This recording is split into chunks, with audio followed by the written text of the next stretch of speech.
Assalamualaikum Tentera Jemalang. Terima kasih yang menonton YT ini. Iwan ucapkan selamat menjalani ibadah puasa kepada semua tentera Jemalang dan sarang Ramadan yang selalu saput bila gelam. Iwan perasan tau, setiap kali kalau Iwan post video mesti hadir supporter yang kuat daripada BGO ni, Tentera Jemalang, yang selalu komen.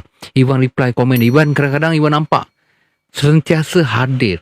Teruskan memberi sokongan dekat channel Bila Gelap Official ni. Jadikan channel Bila Gelap Official ni sebagai satu channel yang diminati, di antara yang diminati lah sebab Iwan perlukan sokongan korang.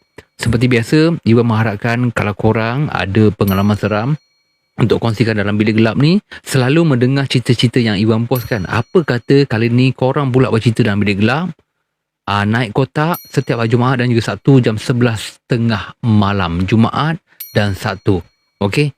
Dan satu lagi, nak join grup Telegram, jadi sebahagian daripada Tentera Jemalang, link kat caption kita ada berikan. Korang boleh tekan link tu saja. Okey, jom kita dengar cerita seterusnya. Banyak pula berbunyi. Minta maaf. Jom kita dengar. Assalamualaikum semua. Panggil saya Pak Din. Saya berasal dari Perlis. Dan pengalaman yang saya alami ni 15 tahun yang lalu. 15 tahun yang lalu, dalam masa tu saya bersekolah menengah. Masa tu saya dengan kawan-kawan saya ni suka melepak. Dan saya ni suka melepak dekat rumah kawan saya ni. Setiap malam saya akan pergi rumah dia. Rumah dia ni, kawan saya ni, dia tinggal dekat macam bangunan custom punya, UPP. Quarters. Okay, quarters UPP. Quarters UPP tu dia blok-blok flat lah. A, B, C, D kan. Jarak saya dengan rumah kawan saya ni agak dalam, ambil masa dalam 15 minit. Dan saya selalu pergi rumah kawan saya ni setiap malam. Selalunya kami selalu melukis bersama lah. Melukis bersama dan sambil bermain gitar macam tu lah. Sambil-sambil tu kami bersembang-sembang. Tiba-tiba kawan saya ni dia keluarkan cerita. Dia kata, Din, hang tahu tak, hang berani lalu dekat blok A tu Aku kata, kenapa? Memang aku nak pergi rumah hang ni, aku kena lalu blok A. Sebab rumah dia ni blok D, blok ujung sekali. Saya tanya dia, kenapa cakap macam tu? Dah, hang berani lalu dekat blok A tu.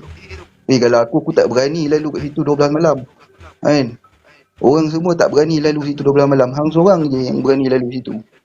Kan? Atas pukul 12 malam. Saya kata, ada apa? Aku biasa je. Saya masa tu, saya ni jenis tak percaya benda-benda semua ni. Kan? Lepas tu saya tanyalah kawan saya ni, apa? Cuba cerita. Apa yang ada sejarah cerita blok A ni kan. Tu dia ceritalah. Dulu blok A ni ada seorang wanita, sebelum dijadikan UPP, sebelum dijadikan quarters, sudah ada orang duduk dah kat situ dulu. Dan di situ blok A tu pernah ada satu tragedi di mana seorang wanita terjun bangunan. Terjun daripada tingkat atas tu, terjun. Dia bunuh diri lah. Dia bunting. Dia bunting lah. Dia cerita macam tu kat saya. Saya masih kata tak percayalah benda tu kan. Sebab saya selalu lalu kat situ tak ada apa pun. Tapi sebelum dia orang cerita-cerita benda macam tu, memang saya lalu kat situ, saya ada rasa seram-seram tu. Tapi saya tak fikir benda tu sampailah kawan saya cerita benda tu kan. Masih saya tak percaya lagi. Lepas tu saya cakap kat kawan-kawan saya ni, saya bertiga lah, saya, kawan saya dengan adik dia.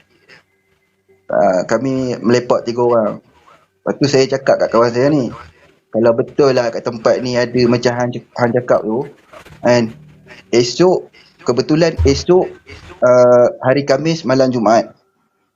Saya cakap macam tu kat dia. Cakap, kebetulan esok hari Khamis malam Jumaat. tepat jam pukul 12, jom kita naik atas tingkat 5 blok D tu, blok bangunan rumah dia ni, naik blok D tingkat atas sekali. Sebab flat ni, setiap blok ni tingkat atas sekali mesti tak ada orang duduk, kira kosong. Blok A, blok B, blok C, blok D, atas sekali semuanya kosong, tak ada orang duduk, orang tak berani duduk. Dan saya cakap dengan saya, esok jom kita naik tepat pukul 12, kita naik atas tu, atas bumbung sekali tu, bahagian tangki tu, kita naik dan kita buktikan kan benda tu ada ke tak ada. Okey. Saya pun dah kita buat perbincangan apa semua ni dengan kawan. So pukul 3 pagi 4 pagi tu saya nak balik. Saya balik lah. Kalau saya balik ni memang saya kena lalu blok A tu. Kan? Tak nak memang saya kena lalu blok A tu. Saya lalu blok A tu. Tapi saya ada rasa macam sesuatu memerhatikan saya. Tapi saya masih tak percaya lagi benda-benda tu. Kan? Rasa meremang seram sejuk tu ada. Esok tu malam Jumaat, hari Khamis malam Jumaat, saya pergi rumah dia. Dan saya sampai kat rumah dia tu dalam pukul 10. Kita buang-buang masa dulu, buang-buang waktu sampai pukul 12, melepak, sembang apa semua. Dah tepat jam pukul 12, semua suasana jadi sunyi. Dan saya dengan kawan saya, dengan adik dia ni, tunggu mak ayah dia tidur. Sebab kami punya plan ni tak boleh mak ayah dia tahu. Kalau mak ayah dia tahu, gagal lah kita punya rancangan. So kita tunggu waktu mak ayah dia tidur. Lepas tu saya dengan kawan saya ni mulalah naik. Dia punya rumah ni tingkat blok D, tingkat 2. Kita kena lalui lah tingkat 3, tingkat 4, tingkat 5 tu kan. Masa perjalanan kita naik tangga tu, ramai-ramai, sampai tingkat 3 biasa lagi lah. Melangkah, sampai tingkat 4. Sampai tingkat 4 tu, adalah dengar ada macam bunyi serik-serik berlari macam tu. Tapi saya masih fikir benda tu kucing kot. Saya cakap kat kawan saya, kucing? Hampa ni takut apa sangat? Saya cakap kat kawan saya ni kan, dengan adik dia ni kan. Adik dia ni memang penakut gila, tapi nak buat tunjuk berani kan. Lepas tu dia kata, "Wih, apa dia weh? Aku nak turun lah." Kata, "Turun apa? Kita dah janji dah kemarin. Kita nak naik malam ni. Mana boleh tak tepati turun janji." Betul. Takkan nak turun. Benda kita dah naik sampai tingkat 4 dah kot. Kan? Dia kata, "Weh, aku rasa tak sedap hati lah. Alah, hang tak duk takut lah. Benda-benda ni bukan ada pun. Kan? Kita nak tengok je, nak tengok betul ke tak betul." Dia kata, "Kalau jadi apa-apa, aku lari dulu lah." Saya kata, ikut hang lah, nak lari lah. Kan? Aku dengan abang hang, kami tetap nak teruskan. Lepas tu saya cakap kawan saya, kalau hang nak turun bawah balik, hang kena lalui balik tingkat 4 tu. Dia kata, "Tak apalah, aku tak jadi turun lah. Aku ikut kalian naik sampai atas." Kan? Okay. Takut dia. Lepas tu naiklah sampai tingkat 5. Bila kami nak naik ke tangki tu, kami nak naik atas bumbung flat tu, atas sekali tu, kami kena masuk salah satu macam lubang bumbung tu, ada tangga ni kan, sampai dekat bahagian tangki tu, atas sekali tu kan. Jam dah menunjukkan pukul dekat pukul 1 lah. Jam nak menunjukkan dekat pukul 1. Dan saya dengan kawan saya dengan adik dia ni, kami ambil tempat dekat mana kedudukan kita tu, kedudukan kami tu, untuk melihat benda tu kan. Kami bincang-bincang, okey, kedudukan kita macam mana, kita nak ambil kedudukan macam mana, kita nak duduk ke macam mana. So bincang-bincang, kawan saya bagi idea, apa kata kita baring atas bumbung ni. kan. Kita baring atas bumbung ni sambil melihat bintang-bintang di langit ni kan. Tu saya pun cakap, okey, idea tu okey. Sambil-sambil tu kita boleh tengok keindahan alam, bintang-bintang. Malam tu memang bintang-bintang cantik lah. Suasana bintang cantik Yalah. kan. View cantik lah sebab tempat atas. Atas sekali. Lepas tu suasana bunyi kan.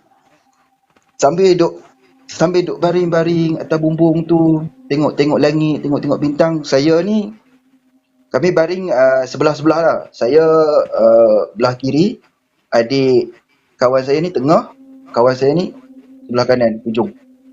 Okey, kami duduk sebelah-sebelah. Duduk rapat lah.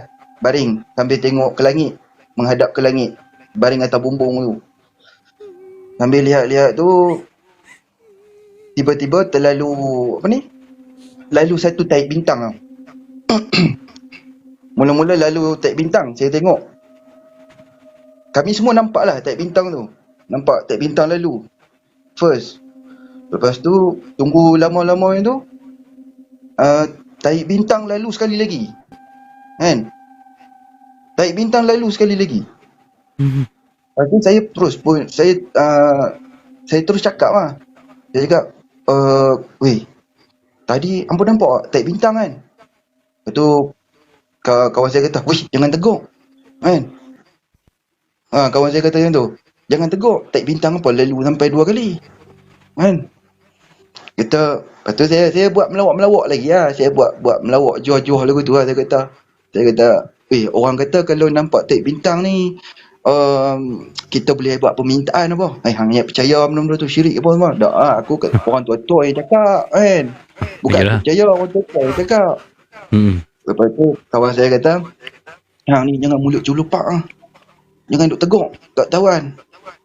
Dan lepas tu tak apalah, kita baring, kita buat macam biasa balik. Kita tengok langit dalam beberapa minit macam tu, taib bintang lalu sekali lagi taib bintang lalu.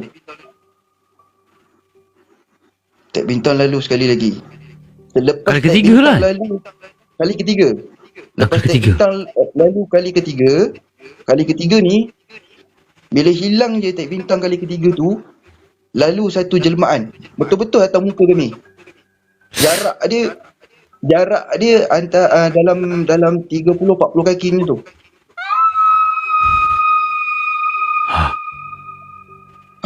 Ini betul punya real. Apa benda yang nampak tu ni, Pak Din? Selepas taib bintang yang ketiga tu hilang, lepas tu benda tu menjelma, dia terbang perlahan je atas kami. Sambil saya tak pasti sama ada dia sedang memandang kami ke bawah ataupun dia sedang melihat ke atas. Sebab saya nampak pakaian dia tu, saya nampak dengan rambut dia tu, saya nampak panjang berjurai sampai ke punggung rasanya. Punggung, lebih sikit pada punggung. Dan dia punya pakaian dia tu putih, dan di hujung-hujung kaki dia tu, bahagian kain dia tu, hujung-hujung kaki tu, dia macam asap-asap macam tu. Dia macam kotor-kotor, macam asap macam tu. Dia terbang sambil menggerebang tau. Rambut menggerebang apa semua ni. Bila saya tengok macam tu, dia terbang agak lama jugalah. Kita boleh tengok dalam berapa second lah. Dalam 15 second. 15 second, 20 second macam tu lah. Ui, lama tu dah hampa dapat tengok tu. Betul. Masa tu saya punya badan ni terus menggeletar kan. Selepas benda tu lalu dan kami tengok sendiri dengan mata kepala, dan benda jelmaan yang terbang tu, dia terbang ke arah blok A. Arah yang dia terbang tu, arah betul-betul blok A dia terbang. Dia lalu nak pergi ke blok A lah. Lepas tu apabila benda tu dah lalu, kawan saya pun dah panik. Kami semua bertiga dah panik. Lepas tu kawan saya ni, yang adik dia ni, tak tahu waktu mana yang dia bawa keluar surah Yasin tu kan. Dia bawa keluar surah Yasin, ada yang macam kecil punya kan, surah Yasin kecil tu dia keluar kan. Dia keluar sambil geletar-geletar ni, sambil panik ni kan, geletar-geletar. Dia keluar sambil atas bumbung ni, tiga-tiga tengah panik. Dia buka buku apa ni, buku surah Yasin tu sambil geletar-geletar. Dia tak baca-baca pun. Kata, saya cakap dia, dah hang buka bacalah. Tak, aku tak boleh baca. Aku tak boleh baca. Tak boleh baca. Kami pun nak baca macam mana, panik kan. Dan kami pun dengan panik itu kami turun melalui tangga tu. Kami rasa benda tu macam tengah duk ikut berlari atas bumbung. Gila. Kami nak on the way, kami nak turun tu, kami dah panik ni atas bumbung. Dengan kawan saya ni pula, adik dia ni bawa Yasin tapi tak boleh baca. Tak boleh nak baca. Tiga-tiga panik, nak baca pun tak boleh. Masuk kita dah kelang kabut lari nak turun ke tangga tu. Tangga tu dekat tepi tangki air. Kalau nak turun bawah kena lalu dekat tangki air tu. Masa kami lalu dekat tangki air tu, nak sampai ke tangga tu, kena turun seorang-seorang. Dia bukan boleh turun serentak. Betul. Dia kena seorang-seorang. Dia kena turun seorang-seorang. Nasib kalau orang yang terakhir tu kan. Saya yang terakhir kan. Turun, kawan saya turun, adik dia turun. Semua pakat panik ni, turun. Saya ni tengah tunggu turn ni, lambat betul lah. Budak ni turun apa semua kan. Lepas tu kan saya rasa lah situasi tu, saya rasa ada benda yang memahati dan rasa seram, benda mendekat lah. Lepas tu dengan atas bumbung tu dengar bunyi orang pijak bumbung tau. Bumbung rumah flat tu, bumbung dia bumbung atap ayan tu, atap genting tu. Ya. Atap. Dengar bunyi.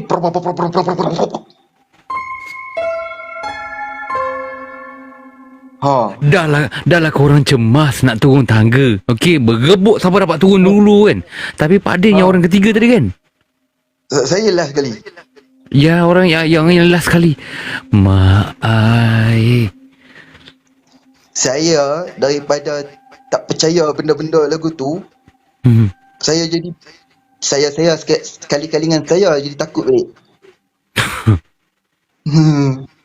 Lepas bila dah turun tu, dah lah nak turun tangga tu. Bila nak turun tangga tu, dah selesai turun tangga tu, nak kena lalu apa ni, tingkat 5 pula.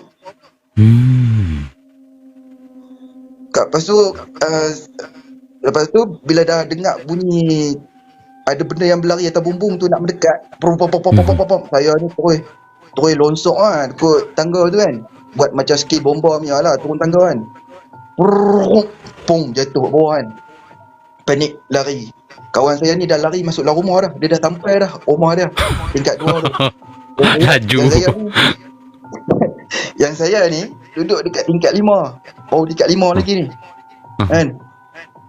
Masa turun sampai tingkat 5, dah lah turun tangga tu, dah ada bunyi tapak kaki lari mendekat. Tapi saya tak nampak. Saya turun tangga tu. Dah turun tu, saya duduk dekat tingkat 5.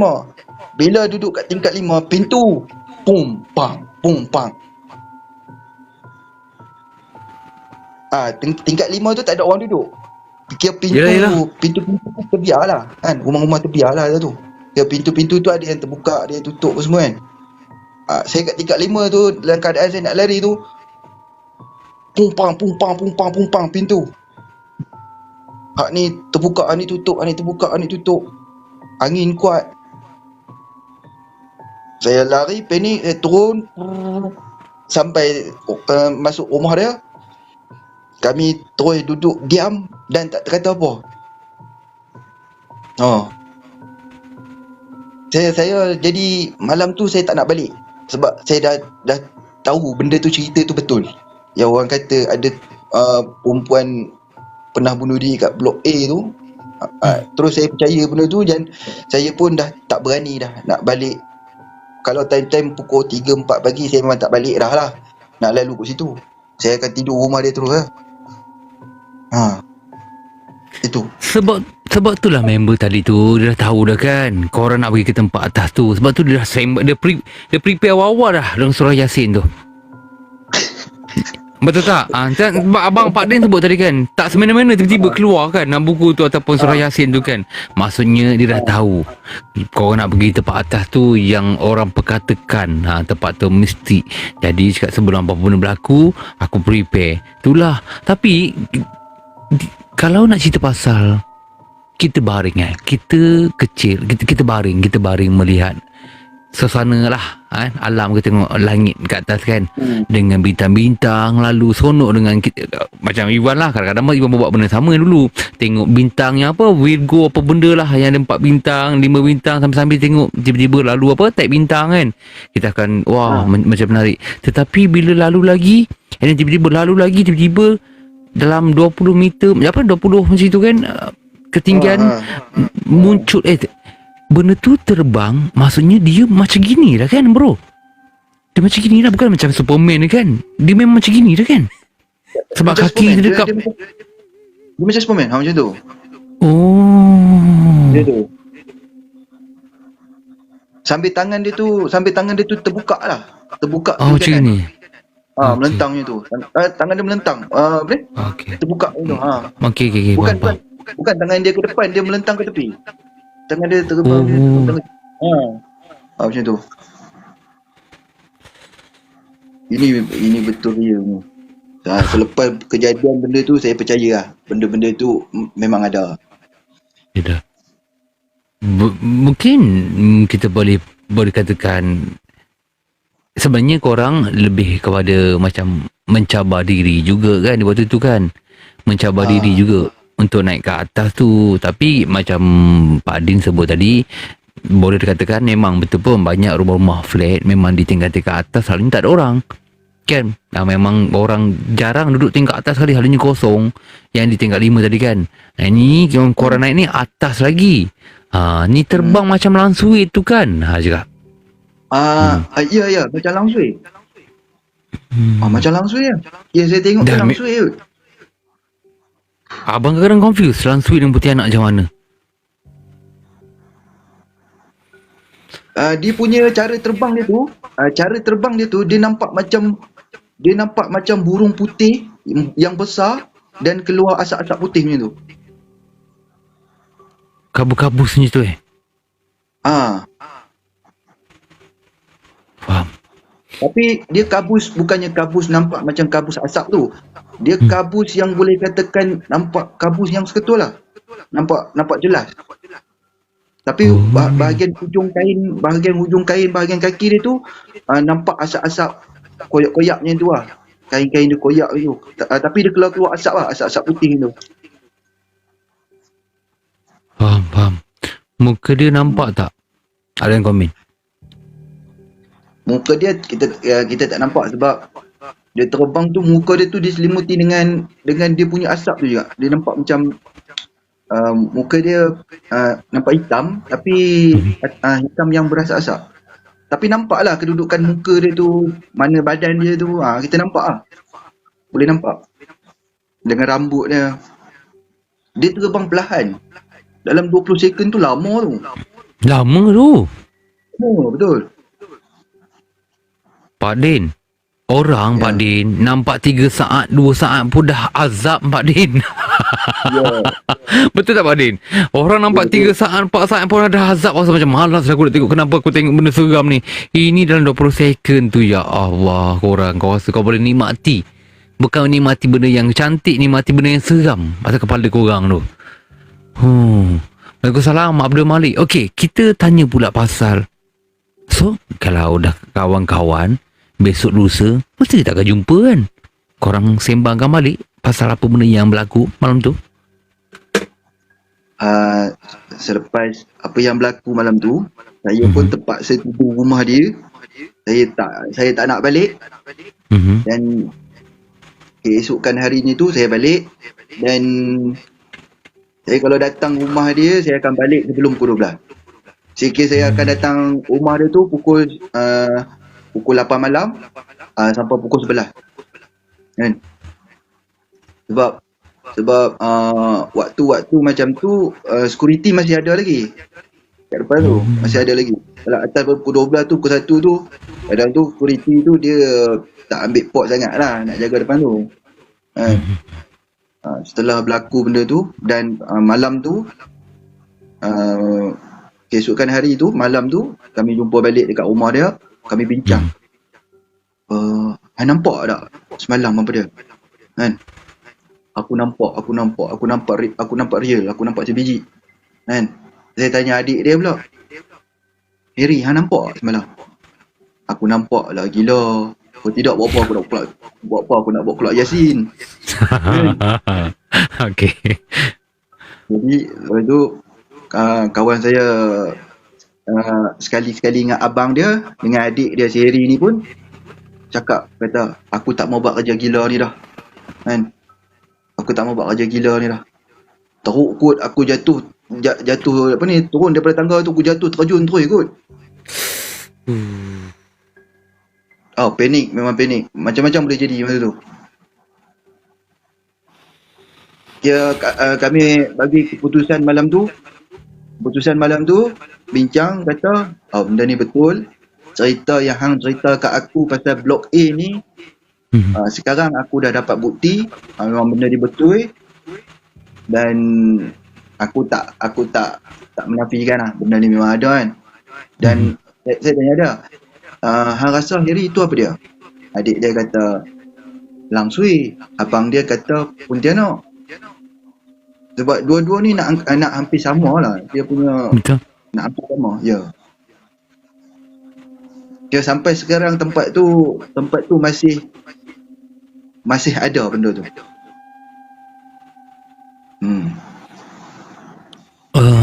Pak Din, kau kan dah jumpa 3 orang. Pak Din pun tidur rumah kawan tu. Okey. Korang dah bincangkan apa yang korang nampak tu. Ada cakap Pontianak, ada cakap Lang Sui. Okey, selepas dalam seminggu, 2 minggu ataupun selepas itulah kan, adakah penduduk-penduduk situ ternampak benda yang sama juga lepas korang jumpa? Ya. Macam mana cerita dia? Cerita dia macam mana? Yang orang nampak tu. Kita nak dengar sekejap. Yang selalunya yang kawan saya cerita ni, kawan ayah dia kan, ayah dia ni kawan dia semua kerja duduk quarters itu. Ada yang duduk dekat blok C kan. Nak balik ke rumah blok C ni, dia kena lalu blok A tu dengan blok B. Pengalaman yang orang cerita selalunya, kalau dia orang balik, selalunya depa balik kerja lewat pukul 1, pukul 2 macam tu, dia orang lalu orang yang duduk dekat situ cerita, kami selalu nampak tingkat atas sekali ada perempuan duduk dekat koridor tu. Kira sambil tengok ke bawah lah, sambil menengok ke ni lah, sambil berdiri diam, sambil melihat ke ni bawah koridor. Ambil melihat. Kebanyakannya orang nampak yang tu lah. Faham. Wow, maksudnya sangkakan selepas itu saja, daripada Pak Adin saja. Adin, kau ambil kat sini, kuartus tu kat mana tu? Ada yang tanya tu. Mungkin boleh ulang balik ke? Kat mana tu? Kuartus tu dekat Kuala Perlis. Kuartus UPP. Kuartus custom ni. Kuartus dekat Kuala Perlis lah. Mungkin Iwan boleh buat penjelasan kat sini, okey? Bukan nak menakutkan di tempat itu, geng, okey? Dekat mana-mana pun ada juga berlaku keseraman dia, betul kan Pak Din? Bukan kuartus situ saja. Macam sebelum ni kuartus guru pun pernah. Banyak memang. Dia cakap kuartus mana-mana tempat pun memang ada benda-benda sebegitulah. Dan itu boleh dikatakan di awal-awal Pak Din lalui kisah seram kan Pak Din Betul. Di awal-awal lah kita panggil masih budak kan, remaja kat situ. Kalau dah sekarang ni dah tentulah ada beberapa lagi pengalaman dia. Dan Iwan rasa menarik dengan pengkongsian daripada Pak Din ni dan cara penceritaan dia, walaupun utara-utara, alhamdulillah Iwan pun faham juga. Dan tak nampak gugup-gugup pun cerita. Pak Din okey Pak Din? Okey. Okey. Steady. Cuma ada rasa lagi lah dia punya apa ni, vibe, suasana tu saya terasa tu masih seram tu ada lah bila saya bercerita. Dia dah tengyang-nyang lagi kita panggil. Ya.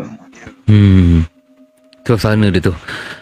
Okey, Pak Din, satu perkongsian yang menarik di penghujung di dalam bilik gelap ni. Seperti biasa korang semua yang baru menonton ataupun dah menonton video ini, jangan lupa korang tinggalkan like, komen dan juga subscribe di atas. Yang mana belum follow bilik gelap, boleh follow di sini. Dan juga follow sekali di Rumah Biru Bilik Gelap Official. Pak Din, setiap cerita kita akan selit pengajaran. Ivan yakin Pak Din ada lagi cerita-cerita. InsyaAllah kita akan jumpa nanti dengan cerita lain. Okey, simpan dulu Pak Din, kita lock nanti.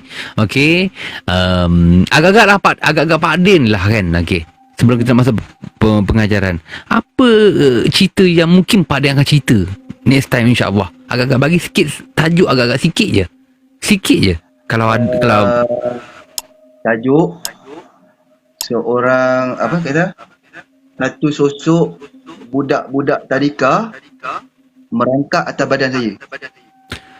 Okey dah. Okey. Oh, padu. Hei, seram. Okey, seram. Okey, nanti insya-Allah kita akan dengar cerita tu. InsyaAllah korang boleh komen dekat bawah. Okey Pak Din, kita bagi ke penghujung pengajaran dengan cerita Pak Din tadi. Apa pengajaran dalam cerita Pak Din? Pengajarannya, jangan sangka cerita-cerita, buah-buah cerita daripada mulut orang ni, jangan kita sangka cerita tu adalah cerita yang hanya cerita kosong. Dan kita kalau boleh kita hormat dengan cerita orang. Apabila benda tu berlaku kat kita dan berlaku kat kita, baru kita tahu benda tu betul atau tak. Dan lagi satu, jangan buat raja gila macam saya. Sebab apabila duduk di situasi macam tu, tingkat 5, kalau kita panik, silap-silap kita boleh terjun terus ke bumbung tu terus. Betul? Jangan buat kerja gila. Betul. Tak boleh kontrol panik. Itulah. Jangan terlalu berani dan jangan terlalu takut. Kalau terlalu takut, kemungkinan kita boleh buat keputusan yang kita tak sedar, yang kita sangka kat situ tempat tangga, rupanya hujung bumbung. Kita terjun terus. Astaghfirullahaladzim, ya Allah. Betul.